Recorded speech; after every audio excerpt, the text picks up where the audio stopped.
Welcome the channel the CMA academy. और आज हम करने वाले हैं बजट एंड बजटरी कंट्रोल, जो ये ग्रुप 1 कॉस्ट अकाउंटिंग का पार्ट है। 10 नंबर का ये पेपर में आता है, तो हमको इसे अच्छे से पहले थ्योरी करेंगे, देन उसके बाद हम इसके प्रैक्टिकल के पार्ट पे आएंगे। तो सबसे पहले जानते हैं कि बजट क्या होता है, उसके बाद बजटरी कंट्रोल क्या होता है। ठीक है, तो हमें जानना पड़ेगा कि बजट क्या होता है। बजट के लिए हमको ये जो नीचे थ्योरी दी गई है, ये वाले पार्ट पढ़ने होंगे। तो क्या होता है मीनिंग ऑफ द वर्ड, किसका, बजट का। ठीक है, budget is a statement of income and expenditure of a certain period and individual will have his own budget like family, local authority से local authority and state and country etcetera. और भी जो भी लोग हैं, सबका अपना अपना एक बजट होता है। जैसा कि मैं एक समझाता हूँ एग्जांपल से। एक फैमिली जो है, जो हेड ऑफ फैमिली होगा, वो अपना एक बजट लेके चलता है। जो हेड ऑफ फैमिली होता है, वो अपना एक बजट लेके चलता है कि इस बजट के आगे इस बजट के ज़्यादा हम कुछ खर्च नहीं करेंगे, इस बजट के अंदर ही अंदर हम खर्च करेंगे जो भी हमें खर्च करना होगा, फैमिली के अंडर जो भी रिक्वायरमेंट होगी, जो नेसेसरीज़ होंगी। ठीक है, ऐसी लोकल अथॉरिटी है। लोकल अथॉरिटी का भी अपना एक है। लोकल अथॉरिटी जो कहती है कि जो भी हम खर्चे होंगे, जो हमारे खर्चे होंगे, उससे ज़्यादा हम खर्चे नहीं करेंगे, उसी के अंडर में ही हम खर्चे करेंगे, उसको ही कहते हैं बजट।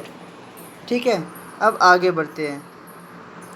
बजट का एक बार डेफिनेशन पढ़ लेते हैं कि डेफिनेशन क्या होता है बजट का। बजट का डेफिनेशन बोलता है कि a budget is a financial and quantitative statement. Budget का एक फाइनेंशियल और क्वांटिटेटिव स्टेटमेंट है। और बोला है, ठीक है, prepared prior to defined period. Period जो डिफाइंड है, उस पीरियड में इसको हम प्रिपेयर करते हैं। प्रायर, उससे पहले हम प्रिपेयर करते हैं of time of policy to be pursued during that period for the purpose of attaining the given objective.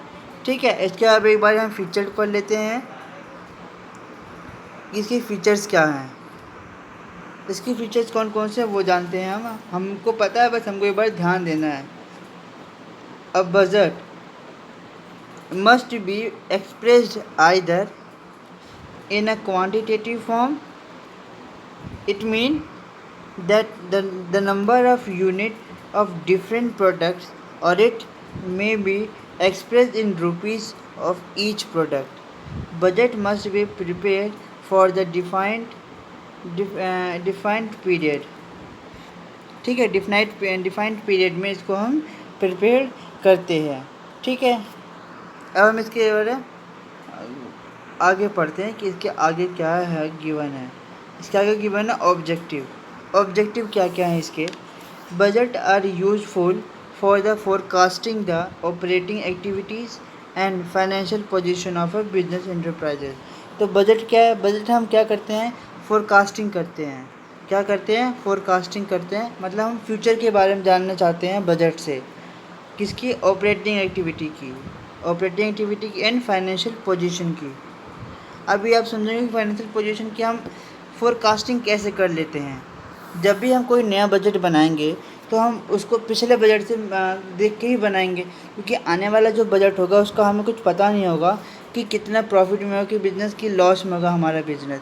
तो इसीलिए हम उसका फोरकास्टिंग करते हैं, ऑपरेटिंग एक्टिविटीज़ का और फाइनेंशियल पोजीशन का, कि जो हमें आने वाला जो समय होगा, आने वाला जो टाइम होगा, उससे हमें बिज़नेस में प्रॉफिट होगा कि लॉस होगा। और हम जो बजट बनाते हैं, वो पिछले साल का जो बजट होगा, जो प्रॉफिट और लॉस हुआ होगा पिछले सालों में, उनको देख के हम ये बजट बनाते हैं फॉर बिजनेस इंटरप्राइजेस के लिए।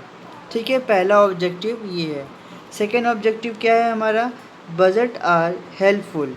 बजट हमारे हेल्प के लिए बनता है in establishing divisional and departmental responsibilities.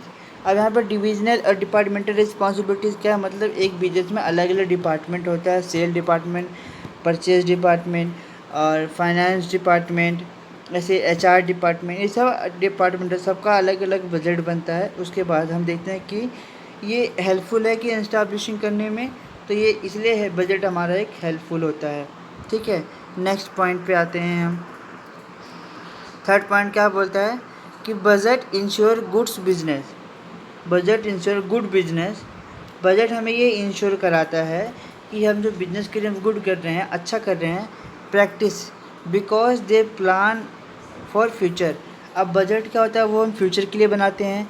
तो ये जो हम बिजनेस अच्छा करेंगे कब, तो हमारा बजट अच्छा होगा, बजट अच्छा होगा तो हमारा बिजनेस अच्छा होगा, बिजनेस अच्छा होगा तो फ्यूचर में आने वाले जो भी प्रॉफिट एंड लॉस होंगे वो अच्छे से मैनेज कर सकते हैं। अगर लॉस हुआ तो हम मैनेज करेंगे, प्रॉफिट हुआ तो कोई बात नहीं, बट प्रॉफिट का एक दायरा होता है जिसको भी हमें मेंटेन करना पड़ता है। ठीक है, अगर हमारा पब्लिक बिजनेस है, मतलब जिसमें पब्लिक का इंटरेस्ट भी लगा तो उनको हमें शेयर भी देना पड़ता है। अगर किसी ने डिवेंचर लेगा तो उसको हमको इंटरेस्ट भी देना पड़ता है डिवेंचर पे। ठीक है, budget are devised to obtain more economical use of capital and all other inputs. ठीक है, अब आते हैं हम अपने लिमिटेशंस पे। लिमिटेशन की बात समझ लेते हैं। जितने भी मैंने आपको अभी ऑब्जेक्टिव पढ़ाया है वो ऑब्जेक्टिव आपको याद होना चाहिए, ताकि अगर एग्ज़ाम में पूछ ले थ्योरी में ऑब्जेक्टिव बताइए 5 नंबर में, तो ये जितने भी आपको ऑब्जेक्टिव लिखवाए हैं 4, और जो इम्पोर्टेंट और होंगे ऑब्जेक्टिव वो मैं आपको प्रैक्टिकल क्वेश्चन के दौरान मैं लिखवा दूँगा। ठीक है, बुक में ज़्यादा ऑब्जेक्टिव जो है इम्पोर्टेंट नहीं थे और ज़्यादा रिमेंबर करने वाली बात नहीं थी, याद करने वाली बात नहीं थी। ठीक है, तो अगर और भी ऑब्जेक्टिव जो इम्पोर्टेंट होंगे तो मैं आपको लिखवा दूँगा अपने प्रैक्टिकल क्वेश्चन के टाइम पे लेक्चर में। ठीक है, अभी आते हैं अपने लिमिटेशन के पार्ट में। लिमिटेशन यहाँ पे क्या बोलता है, लिमिटेशन ऑफ बजट, मतलब यहाँ पे बजट की एक लिमिट लगा दी गई है। ठीक है, क्या क्या होता है, budget fail if estimated are not accurate. यहाँ पे क्या बोल रहा है कि अगर बजट फेल हो जाए कब, अगर एस्टिमेटेड आर नॉट एक्यूरेट रहे, मतलब जो हमारा एस्टिमेट लगा है वो अगर एक्यूरेट नहीं है तो बजट हमारा फेल हो सकता है। जैसे कि एग्जांपल क्या हो सकता है, एग्जांपल क्या है कि मान लो किसी भी प्रोडक्ट का हम लोगों ने प्राइस रख दिया 100 रुपये। ठीक है, 100 रुपये प्राइस रख दिया। ठीक, अब वो एस्टिमेट हमारा लगा नहीं, 100 की जगह वो प्रोडक्ट 90 रुपये में जा रहा है, तो मतलब हमारा जो बजट है वो फेल हो गया, बजट हमारा फेल हो गया, एस्टिमेट हमारा एक्यूरेट नहीं रहा। ठीक है, तो ये हमारी लिमिटेशन है। तो यहाँ पे क्या हमें कि जो एस्टिमेट है वो एकदम सही लगानी चाहिए जिससे कि बजट हमारा फेल ना हो, बजट हमारा एक्यूरेट रहे। ठीक है, आगे आते हैं कि रिस्क ऑफ रिजिडिटी। यहाँ पे रिजिडिटी का मतलब है कि बजट में कोई भी फ्लेक्सिबिलिटी नहीं होगी, चेंजेस नहीं होंगे। तो यहाँ यही दिक्कत होता है बजट में कि हम जो भी बजट बनाते हैं उसमें रिस्क होना बहुत ज़्यादा होता है, रिस्क बहुत ज़्यादा होता है, इसीलिए यहाँ पे रिजिडिटी होती है। तो यहाँ पे लिमिटेशन लगा दिया रिजिडिटी का, तो हमें बजट को केयरफुली प्रिपेयर करना पड़ता है। Budgeting is an expensive process. Yes, budgeting is an expensive process है बिकॉज बजट बनाने के लिए हमको एक अकाउंटेंट हायर करना पड़ता है, अकाउंटेंट हायर करना पड़ेगा, या फिर उसके लिए हमें पेपर डॉक्यूमेंट मंगाने पड़ेंगे, और जो भी डॉक्यूमेंट्स है उनको लगाना पड़ेगा और एम्प्लॉय को लगाना पड़ेगा डॉक्यूमेंट को चेक करने के लिए, एंड बहुत सी चीज़ें होती हैं बजटिंग में। ठीक है, इसलिए एक एक्सपेंसिव प्रोसेस होता है। और अगर बजट एक्यूरेट नहीं बना, मतलब बजट अगर गलत हो गया तो उसके लिए हमें लॉस भी उठाना पड़ता है बिजनेस में। ठीक है, नेक्स्ट अब हम 4th पॉइंट पे आते हैं अपने लिमिटेशंस पे।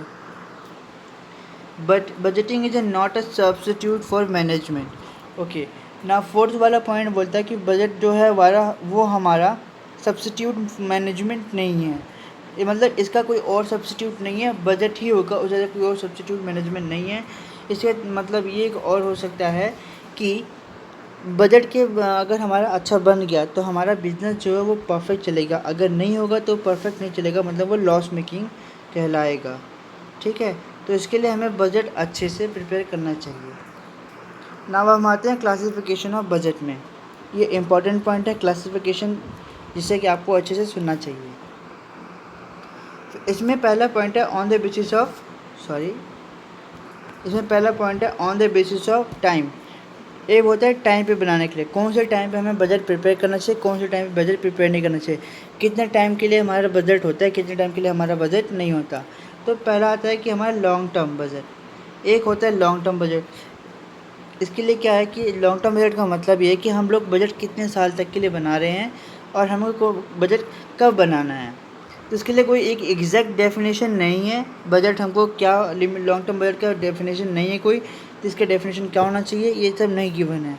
तो no exact definition of long term budget. We can say that a budget prepared covering a period more than 1 year. It may be 3 year, 5 year या 10 ईयर एंड अबव। ये मतलब ये 3 साल, 5 साल या 10 साल भी हो सकता है लॉन्ग टर्म बजट को। ठीक है, आगे आते हैं हम अपना शॉर्ट टर्म बजट को क्या बोलते हैं हम। It is a budget prepared for a period covering a year और लेस देन ईयर। मतलब ये 1 साल या 1 साल से कम के लिए भी ये शॉर्ट टर्म बजट हो सकता है। ठीक है, अब आते हैं अपने सेकेंड पॉइंट पे। सेकेंड पॉइंट क्या बोलता है कि on the basis of nature of expenditure and receipts. अब किस नेचर पे हम बजट बनाएंगे, एक्सपेंडिचर और रिसीट, मतलब कितने पैसे आए हैं और कितने पैसे गए हैं, उस बिहाफ पे हम अपना बजट को प्रिपेयर करेंगे। इसमें पहला पॉइंट जो है वो हमारा कैपिटल बजट है एंड दूसरा पॉइंट जो है वो हमारा रिसीट बजट है। पहला पॉइंट क्या बोलता है, capital budget. It is a budget prepared for a capital receipt and expenditure such as the obtaining a loan, issue of share, purchase of asset etc. अब असेट कब परचेज करते हैं, अगर हमारे बिजनेस में कैपिटल हो तभी हम परचेज असेट करेंगे। शेयर इशू कब करेंगे, जब हमारे पास रिसिट्स आई हो, प्रॉफिट्स हो, तब हम इसे इशू करेंगे। लोन कब लेंगे, जब हमारे बिजनेस में असेट हो। तो ये कैपिटल बजट का मतलब यहाँ पे it is a budget prepared for capital receipt and expenditure such as जब हम लोन लेंगे, शेयर इशू करेंगे, परचेज ऑफ असेट करेंगे, तब हम यहाँ पे कैपिटल बजट को प्रिपेयर करेंगे। ठीक है, दूसरा पॉइंट है हमारा revenue receipt, revenue budget. A budget covering a revenue receipt and expenses for a certain period is called revenue budget. जैसे सेल, अदर इनकम, परचेज या एडमिन एक्सपेंसेस। यहाँ पे क्या मतलब होता है, यहाँ पे ये मतलब है कि रेवेन्यू बजट का मतलब जो है, जो भी रेवेन्यू रिसीट्स के होंगे, मतलब जो भी कैश में एक्सपेंसेस हुए होंगे या जो कैश में रिसीट्स आई होंगी, वो सब यहाँ पे नोट किया जाएगा रेवेन्यू बजट में। ठीक है, अब हम आगे बढ़ते हैं। बोलता है on the basis of function. Function में हमारे कुछ 4-5 टाइप के हैं। जैसे एक आता है functional budget, production budget, material budget, और है हमारे परचेज बजट और कैश बजट। ये सब का हमारा होता है। ठीक है, फंक्शनल बजट में हमारा सेल बजट भी आता है। मैं लिख देता हूँ यहाँ पे, फंक्शनल बजट में हमारा सेल बजट भी आता है। ठीक है, सेल्स बजट भी आता है। ठीक, सेल्स बजट भी आता है। ये पेन नहीं चल रहा है, सेल्स बजट भी आता है। ठीक है, तो यहाँ पे कुल मिला के 5 बजट हैं, 5 बजट हैं, वो आपको याद रखना है। कौन कौन से बजट हैं। पहला है हमारा functional, production, material, purchase, cash budget. अगर वो पूछे वो 6 बजट का नाम बताओ तो आप ये बजट का नाम बता देना। अगर आप बोले कि लिख के लिखो तब आप लिखना, वरना फिर मत लिखना। ठीक है, चलिए अब हम आगे बढ़ते हैं। आगे क्या है, on the basis of capacity. Capacity की बेसिस पे अब कौन कौन से बजट बनेंगे, कैपेसिटी की बेसिस पे। ठीक है, तो पहला है एक फिक्स्ड होता है और रिजिड बजट। फिक्स्ड और रिजिड बजट, जो फिक्स्ड बजट है वो नॉर्मली 3 महीने के लिए प्रिपेयर्ड होता है एडवांस में। ठीक है, रिजिड को हम बोलते हैं not able to change. Rigid को हम बोलते हैं not able to change. It is a normal language, इसको हम नॉर्मल लैंग्वेज से बोलते हैं। और कॉस्ट की लैंग्वेज में बोलेंगे तो रिजिड बोलेंगे या फिर फिक्स्ड बोलेंगे। ठीक है, कैपेसिटी का सेकेंड पार्ट होता है हमारा फ्लेक्सिबल बजट। फ्लेक्सिबल बजट मतलब है इसमें थोड़ा सा हम चेंजेस कर सकते हैं, बट फिक्स्ड वाले में हम बिल्कुल भी चेंज नहीं कर सकते। यहाँ पे देखो ये लिखा हुआ है कि नॉट एबल टू चेंज, यहाँ पे चेंज ही नहीं कर सकते।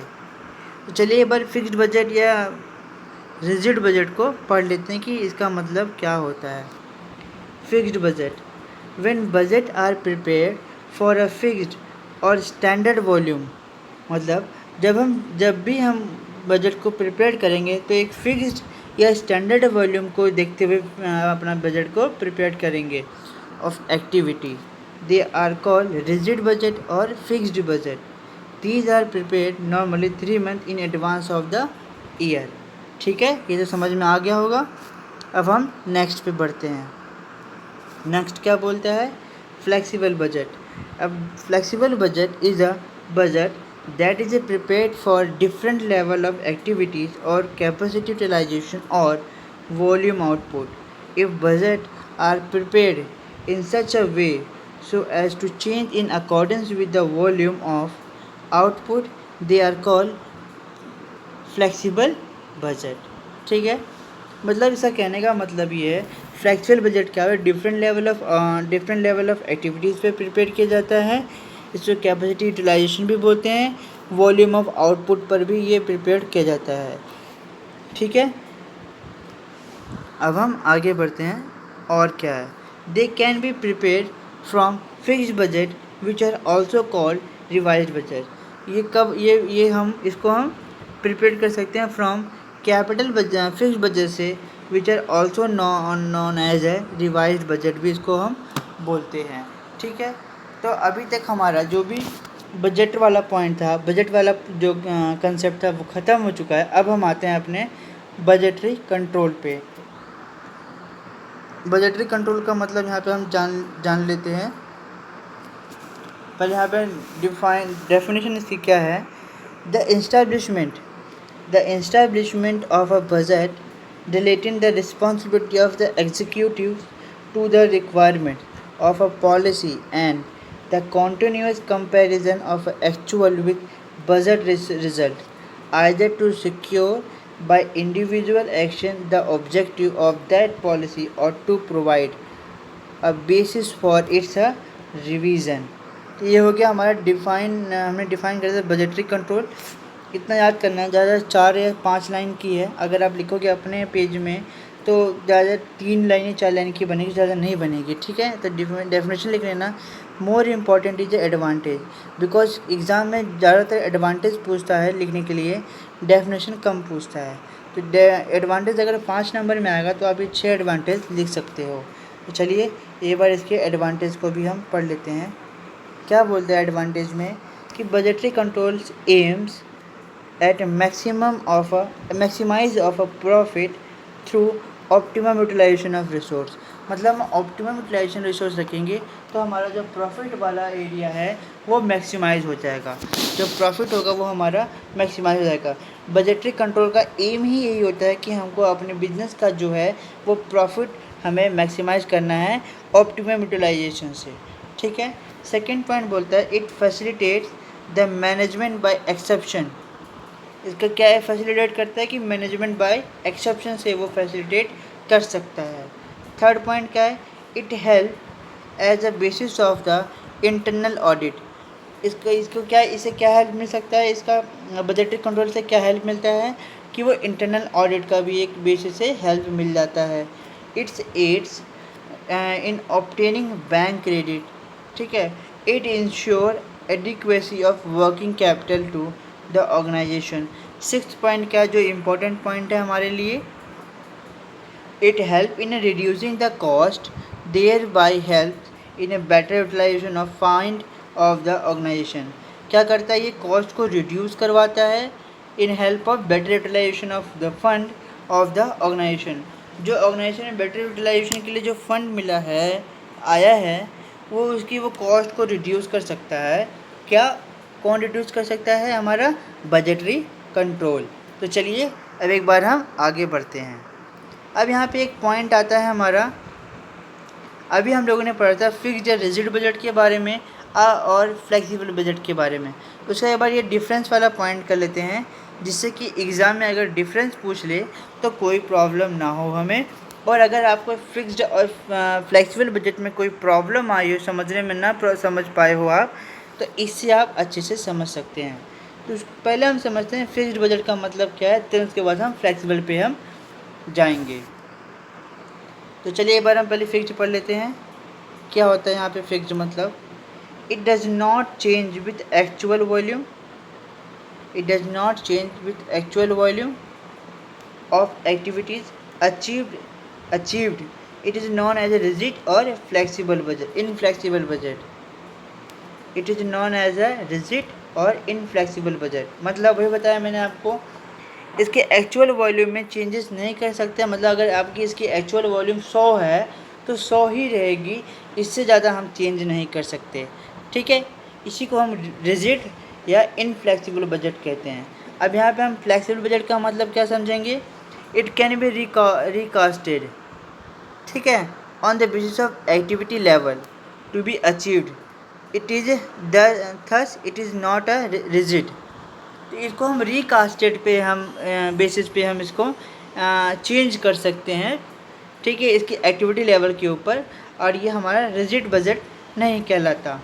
दूसरा पॉइंट आते हैं फिक्स्ड वाले में।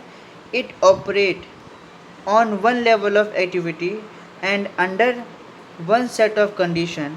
It assume that there will be no change in the prevailing condition which are unrealistic.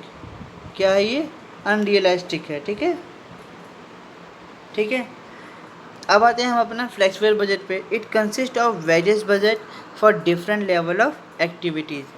ये यहाँ पे बहुत से बजट होते हैं डिफरेंट लेवल ऑफ एक्टिविटी। जैसे कैपेसिटी यूटिलाइजेशन में बहुत से होते हैं, हमारे वॉल्यूम आउटपुट्स में बहुत से बजट होते हैं। तो यहाँ पे बहुत ज़्यादा वेरियस बजटेड हैं। ठीक है, ये वेरियस बजट है यहाँ पे डिफरेंट लेवल पे।